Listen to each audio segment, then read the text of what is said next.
Now see the next question my dear. Next question क्या कह रहा है कि भाई given below are two statement, दो स्टेटमेंट गिवन है।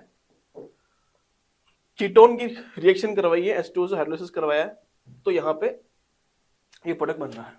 ठीक है, ऑब्वियसली ये एक न्यूक्लियोफिलिक एडिशन रिएक्शन आप यहाँ पे देख पा रहे हो। ठीक है, अब स्टेटमेंट 1 जो है वो ये कह रहा है कि इन केस ऑफ फॉर्मेल्डिहाइड, ये जो फॉर्मेल्डिहाइड है इसके लिए K is about 2280 due to small substitution hydration is faster. मतलब यहां पे ये कहना चाह रहा है कि भाई यहां पे बड़े ग्रुप नहीं है, और बड़े ग्रुप नहीं है तो उसकी वजह से न्यूक्लियोफिलिक एडिशन रिएक्शन आराम से हो सकती है और ये रिएक्शन फास्टर होगी, इसके लिए K का वैल्यू गिवन है।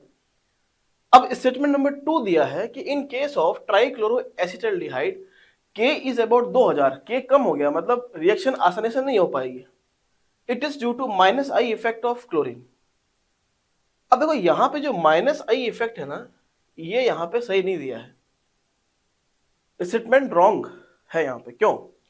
क्योंकि अगर माइनस आई इफेक्ट अगर क्लोरीन का लग रहा होता तब तो ये अच्छी न्यूक्लियोफिलिक एडिशन कर रहा होता, क्योंकि अगर यहां से इलेक्ट्रॉन खींच लिए इसने तो न्यूक्लियोफाइल जो आएगा वो आराम से इसके ऊपर अटैक कर पाएगा। क्योंकि न्यूक्लियोफाइल को क्या चाहिए, न्यूक्लियोफाइल को चाहिए कि भाई कोई मुझे इलेक्ट्रोफाइल मिले, और जहां पे इलेक्ट्रॉन की कमी होगी वहीं तो न्यूक्लियोफाइल आराम से काम कर पाएगा।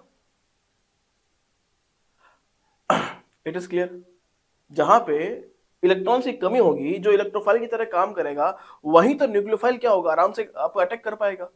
तो यहां पे स्टेटमेंट कुछ ऐसा होना चाहिए, इज अबाउट 2000, इससे कम है क्योंकि ड्यू टू स्टेरिक हिंड्रेंस। हाँ यहाँ पे ये बात है सर, यहाँ पे ये स्टेरिक हिंड्रेंस ज्यादा हो गया। अब स्टेरिक हिंड्रेंस ज्यादा है, क्लोरीन के 3 क्लोरीन जुड़े हुए हैं, तो यहाँ पे न्यूक्लियोफाइल अटैक नहीं कर पाएगा उतनी आसानी से जितने आसानी से इसमें कर पा रहा था, इसलिए इसका K क्या होगा, कम होगा।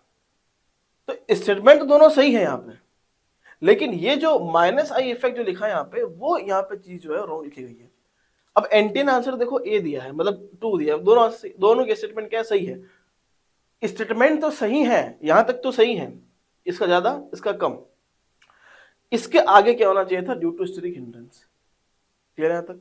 तो दोनों स्टेटमेंट क्या है यहाँ पे सही है, जो कि एंटीन आपका आंसर दिया है ठीक है, बट यहाँ पे अगर ये लिखता कि स्टेरिक हिंड्रेंस तो it will be more appropriate.